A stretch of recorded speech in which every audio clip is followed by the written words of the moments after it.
Welcome to Yorvo, Hammer Time. As far as our opening hand, yeah, we'll keep on this one. I like this. We've got Nature's Lore, we've got Return to Nature, very nature-heavy hand with double nature cards. We also got No-Made Shepherd. I don't have a ton of creatures right now at this point to kind of support that, but playing against Golos, I'd assume there's probably a lot of ramp on that side of the battlefield, and it's a nice card to have in your opening hand. So I'm just going to lead off with Force and then anything else. And no, we're going to go and pass the turn over to our opponent. We're playing Yorvo, Mr. Hammer Time himself. Yorvo enters the battlefield with 4+1 counters on it and a hammer. It's just in the art. Whenever another green creature enters the battlefield under your control, put a +1 counter on Yorvo, and we're going to pop that Soul Ring pretty quick. That's going to be a very good thing for us to do. So let's go Force. Let's go Return to Nature. Hit that Soul Ring. Go on, get out of here, Soul Ring, get. And then pass it over to our opponent. So, Yorvo, we get a +1 counter whenever a green creature enters the battlefield on our side, and then if that creature has a higher power or toughness, then we get an extra +1 counter. So, I'll take it. And we also potentially dodged a pretty quick Golos, which I'm very happy about. So, let's go Force. Let's go, I guess, Yorvo. Just kind of go for a counterspell test. I mean, that'll be a turn 3, 4/4, dude. And if they get, oh, there we go, 4/4. All right, anything else? Pass turn over to our opponent. Playing against Golos, Tireless Pilgrim. Whenever Golos enters the battlefield, you may search your library for a land card, put that card onto the battlefield, tap, then shuffle your library. Then for a 2-mana Wooburg, yes, that feels good. All right, we're gonna go Force. Let's go for Beast Whisperer. And yeah, I kind of like that. So we're going to go Beast Whisperer. That's going to allow us to get an extra counter on Yorvo. And at the same time, allow us to start casting through some of these creatures. So let's go and swing in with Yorvo Hammer Time. It's going to knock them down to 25. And that's going to be 5 total commander damage. And then I'll kick it back over there. So playing against Golos, enters the battlefield, search your library for a land. Then for a 2-mana Wooburg activation, exile the top 3 cards of your library. You may play them this turn without paying their mana cost. So let's see what we run into for the turn. We run into another forest. I think at this point we just want to cash in card draw. So let's go for No-Made Shepherd. That's going to be 1, 2, 3. That's going to be an extra card draw from the Shepherd. And actually, we're actually getting pretty close to being able to go for those activations. Let's have No-Made Shepherd enter the battlefield. That's going to be an extra +1 counter on your. Oh, and we run into Nissa. Let's go and push across with the crew. That's going to be 8 coming across. And our opponent just said that they really needed that Soul Ring. So, yeah, that's how artifact destruction goes. That's sometimes you just hit that one. There's a lot of times where you get something down, and you're like, oh, I need it really bad. So, hopefully we'll see how this game plays out. We'll try to record another game, but it looks like they finally did hit another land. So, we did cover both commanders. It is officially free time. Let's have some fun. Now, as far as this Yorvo build, I'm really digging it so far. Being able to cast creatures and get like a +1 counter effect, or building a kind of this value engine that cares about casting creatures, whether it's card draw with Beast Whisperer, whether it's getting +1 counters with Yorvo. It's just a lot of fun to play. Then the fact that you add in all these elves that we're running in here. This is basically just elf tribal without Azuri being the actual commander himself. This is kind of a starting point though for Yorvo, so I'm going to see what sort of elf creature base is going to end up working out for us. But at this point right now, we've just got a bunch of mana dorks and just got a bunch of, I don't know, there's just a lot of overlapping synergy with these elves that allow us to generate a ton of mana and at the same time pump up Yorvo. Like we have Cloudstone Curio hanging around in here. And with that Cloudstone Curio, that really oh, look at, yeah, that could have been pretty rough with that Tri-Builder out there and into Soul Ring. But we've got some good stuff in here. You know, Elvish Archdruid is going to allow us to, a lot of these elves to tap for extra mana. Oh, ho, ho, ho. Return of the Wild Speaker, and we've got effects like that, which are just absolutely beautiful. So let's go for Yavimaya Hollow. Now at this point, we go for Thunderfoot Baloth. That's going to be a +1 counter on Yorvo, and I think that's going to make it 7. That's going to make it an 8. Then we get the +2. That's going to make it 11. That might be the game. We're going to try this. I think this is it. If I'm right in my head, I think this is going to be correct. All right, so we're going to need a card draw because we're going to have Thunderfoot Baloth enter the battlefield, and then with the static effect, I don't know how it's going to work, but I think we might end up with enough to close it out with commander damage. So we're going to have Thunderfoot Baloth enter the battlefield. No, okay, excuse me. So we're going to, yeah, it's going to be an 8/8. So I was thinking it'd be like an 8/8 with Thunderfoot Baloth. All right, so it's going to be a 9/9. Let's go and push in with the entire crew. That's going to be 13/17. Yeah, either way, even if the Tri-Builder blocks, it's going to be lethal. You know, this is what Mono Green wants to do. Just want to swarm the board and get a lot of stuff down, and just kind of luckily we're able to kind of pop that Soul Ring really quick and kind of clear the way for us. And we got pretty lucky with a lot of these creatures. But you can see we're going for Thunderfoot Baloth. You know, we are running that Elf Tribal aspect in here, just dumping creatures on the battlefield, then getting down something like Thunderfoot Baloth to kind of clear the way. It's a really nice feeling. So with recording with Yorvo, sometimes I'm ending up with these weird quick games, so you just may see kind of a hodgepodge of Yorvo games. But if you enjoyed the video, like and subscribe. Thanks. Bye. Welcome to Yorvo. Hammer time. As far as our opening hand goes, yes, I like it. We've got Lana Werewolves, we have Heritage Druid, and we've got Thunderfoot Baloth, which is just, I don't know, I love Thunderfoot Baloth. It's one of my favorite cards in Commander. And we're playing against Anje Falconwrath. Oh, I can't remember how to say it. Anje. I always want to think of Anyan from Arrested Development. I can't remember how to say it, so we're going to call her, him or her, Anje for the video, but that may not be right. So let's go and lead off with Lana War Elves, and then anything else, we're going to go and pass the turn over to our opponent. So we're playing Yorvo.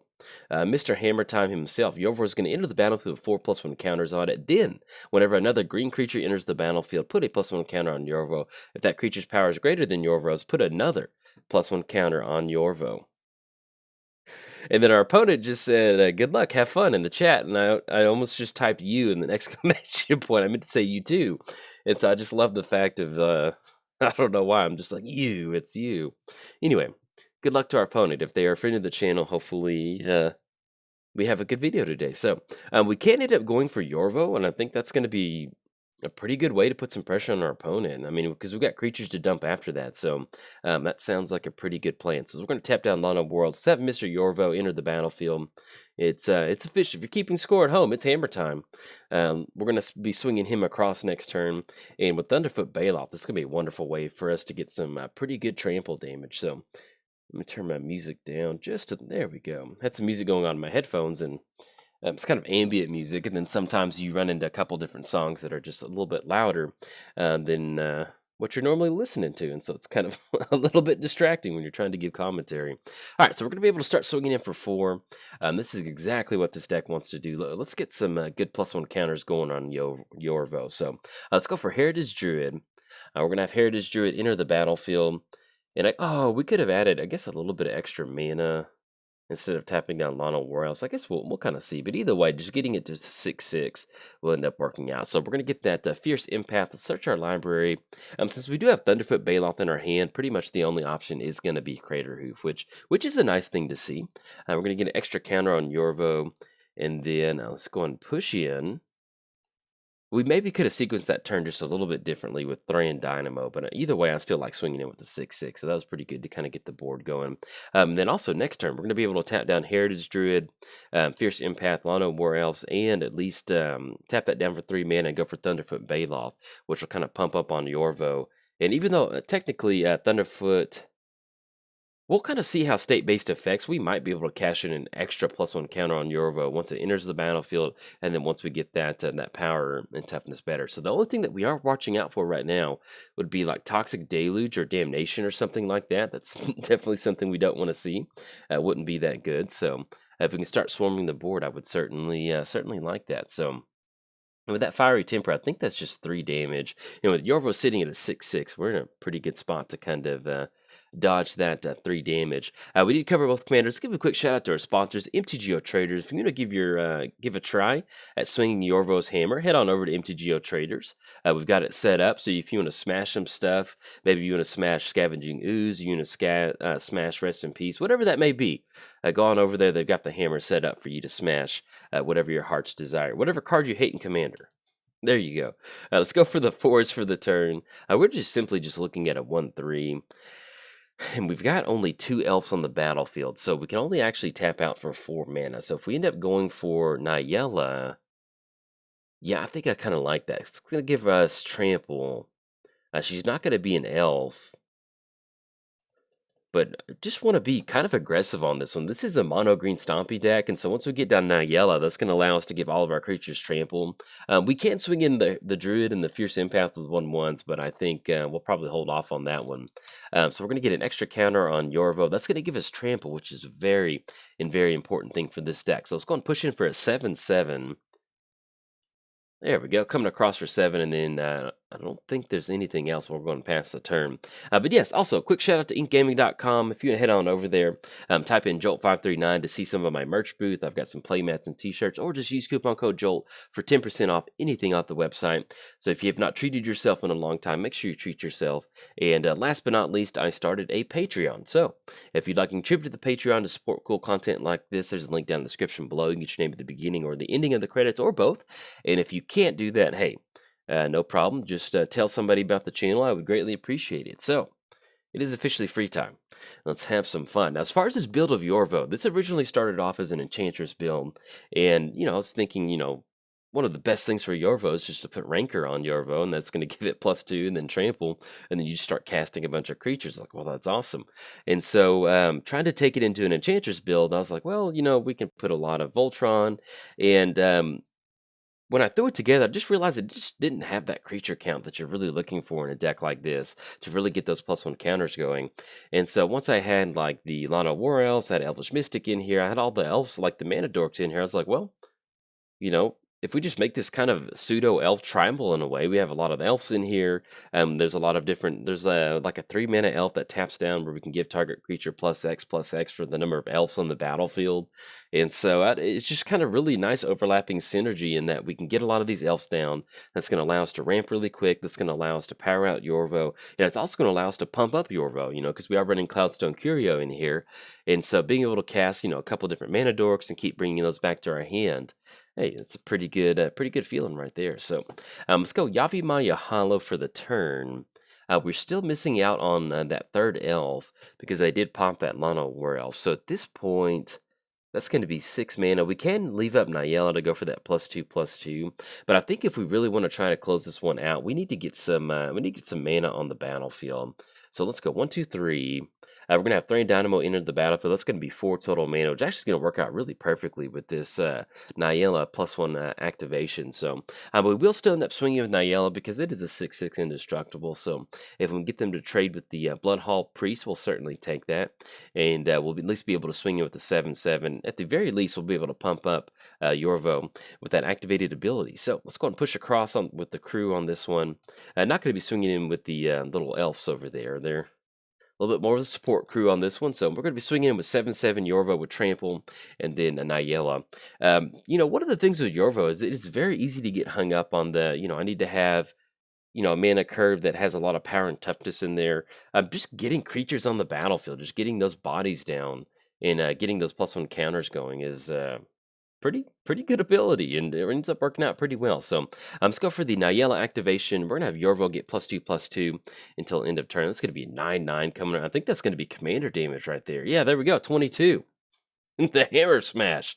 All right, so recording with Yorvo, you kind of end up with these weird games sometimes. So I'll at least be splicing some of these together. And if you enjoyed the video, hey, like and subscribe. Thanks. Bye. Welcome to Yorvo's Hammer. As far as our opening hand goes, we've got 3 Forest and Garrick Primal Hunter. Yeah, we can keep on this one because we've got Season of... Yeah, I mean, we don't need to shuffle this away. If we wanted to be aggressive, we could, but we've got some fine options. Typically, you want to have some sort of ramp in your opening hand, but we can make this work. We at least do have the Season of Growth enter the battlefield with Yorvo. And we're playing against Gadwick, which... Did we play against Gadwick last time with Yorvo? I think we did. I can't remember if we did or not. But either way, I don't know, it's pretty cool. Let's go for Forest, and then nothing for turn 1, so we're going to go and pass the turn over to our opponent. We're playing Yorvo. Yorvo, and I do apologize if I've been recording for about 2 hours now, and so my mouth is kind of like, bleh. So if I mess up Yorvo, I don't know, it just didn't really roll off the tongue that well. Let's go Forest, let's go Season of Growth. And yeah, we've got Timberwatch Elf, we've got Yorvo. That's going to give us an option to really kind of start pumping it up. So anything else, pass it over to our opponent. Playing Yorvo, enters the battlefield with 4 +1 counters on it. Then whenever another green creature enters the battlefield under your control, put a +1 counter on Yorvo. Then if that creature's power is greater than Yorvo's, put another +1 counter on Yorvo. Playing against Gadwick, the Wizard, the Wizened, which is kind of a weird name. It is. Think of it, Wizened. It just does not flow off the tongue. Let's go Forest. And I'm actually kind of okay with going for a counterspell test. It's going to be Season of Growth. Typically, you don't want to just jam your commander out there as quickly. Yeah, mana drain, that's fine. All right, so that's going to be some pretty good quick card advantage with Gadwick, and then anything else will pass the turn. But yeah, what I was saying is you don't really mind running Yorvo out as quickly as possible, even if there's no protection, because one of the things that makes Yorvo really good is that you can basically just do your normal game plan and get your creatures down. Even though most of our creatures don't have that extra power and toughness, just simply just getting those counters going turn after turn by getting your mana dorks out is a very nice feeling. So playing gets Gadwick. Gadwick enters the battlefield, draw X cards. Then, whenever you cast a blue spell, tap target non-land permanent an opponent controls. And we're going to see a bribery on turn 4. So let's see what's in store for us. All right, and our opponent goes for the value play, which is that's that's pretty good value play. They're gonna have Oracle on their side of the battle. Yeah, Oracle in a Gadwick deck is just just gnarly. And let's see what we draw into. Overwhelming Stampede. So Wasteland's probably not going to be what we need to be looking for at this point right now. So let's go Forest, and I guess since it's the only thing that we can cast, let's go for Timberwatch Elf. I was trying to figure out if there's anything we can do to kind of dodge this Time Twister. So we'll probably see that coming down next turn. If they end up going for Time Twister, I'm pretty cool with that. So let's set this scry up. We'll go and put that on the bottom right now because worst case scenario, we do have Wasteland to go for next turn. So we did cover both commanders. To give a quick shout out to our sponsors, MTGOTraders. If you want to swing Yorvo's Hammer, hey, head on over there. We've got a boost set up. That way, if you want to test it out and build your own little Yorvo deck, see how the hammer feels in your hand, they'll get you fitted for it too. They'll make sure there's really nice counterweight on it so you can swing it and hopefully bash them on a blue deck. Either way, head on over there. Also, let's give a quick shout out to inkgaming.com. You can use coupon code JOLT to get 10% off anything off the website. So if you've not treated yourself in a long time, make sure that you do. And also type in Jolt539 in the search bar if you want to check out my merch booth, see some of the play mats and t-shirts that I've designed. And things are just getting nutty on our opponent's side of the battlefield. And last but not least, I started a Patreon. So if you'd like to contribute to the Patreon, there's a link down in the description below. Get your name at the beginning or the ending of the credits, or both, if you want to support cool content like this. And if you can't do that, hey, no problem at all. Just tell somebody about the channel. I would greatly appreciate it. And if you do, much obliged. So there we go. It's officially free time. Ooh, Force of Vigor. If it's not your turn, we may do this during our opponent's upkeep. That'll give them open mana. Do we need to Force of Vigor right now? I don't think so. Because, I think what we need to do is we almost need to pop Thran Dynamo and Mana Crypt. Yeah, I think we need to do that. So we go Ancient Tomb because we could try to go for like Nomad Shepherd, but that just doesn't do anything right now. And if they just untap with Gadwick and then draw like 5, 6, 7 cards, then hit 3 cards off Arcanus, yeah, that is not going to be good.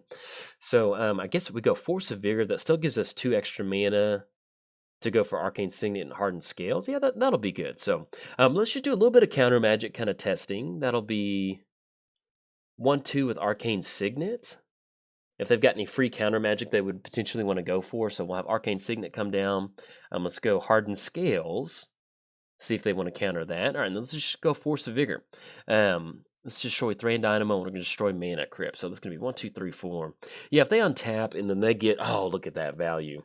Still not looking good for us, but kind of like at least getting rid of some of that stuff. And then anything else pass the turn over to our opponent. So, yeah, that's going to put Gadwick at 4. I mean, they're still going to be drawing another starting hand, even if they tap out with Gadwick. So, but at least it's not going to be like 10, 12 cards. So, if we can get the creature count up on Nomad Shepherd, we can start to kind of keep some of these enchantments in control. But yeah, Gadwick. I haven't built Gadwick yet, but this is pretty much kind of what I want to go for. Mono blue, good stuff. Just having one of the best things you can do in Magic is, especially in Commander, 1 versus 1 multiplayer, whatever Commander that may be, being able to just tap out and draw a bunch of cards. It's not going to win you the game, but my goodness, it's going to get you as close to the finish line as possible.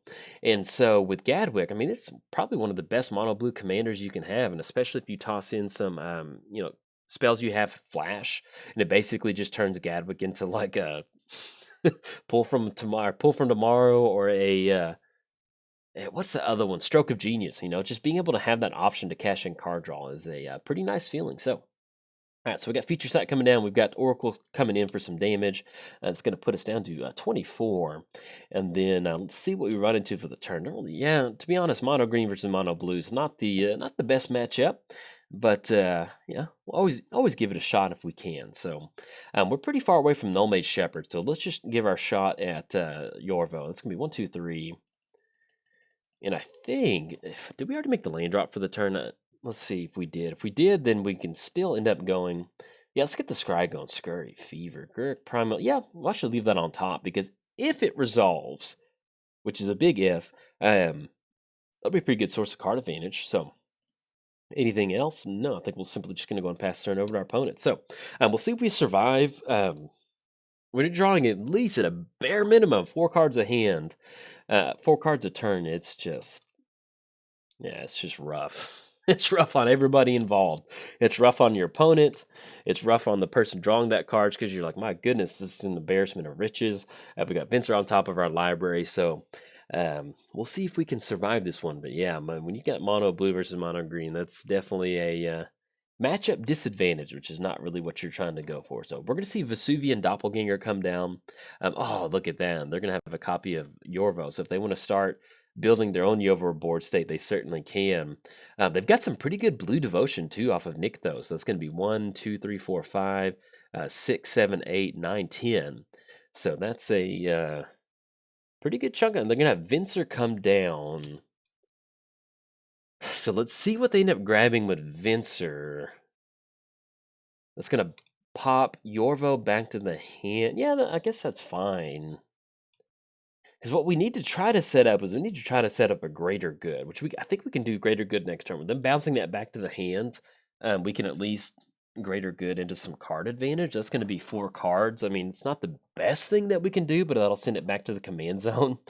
We do have to fight around a counter spell, but oh my goodness, that mana drain earlier was just oh, that was rough. That busted. That just kicked the door open on that Thran Dynamo, and then they just went to town.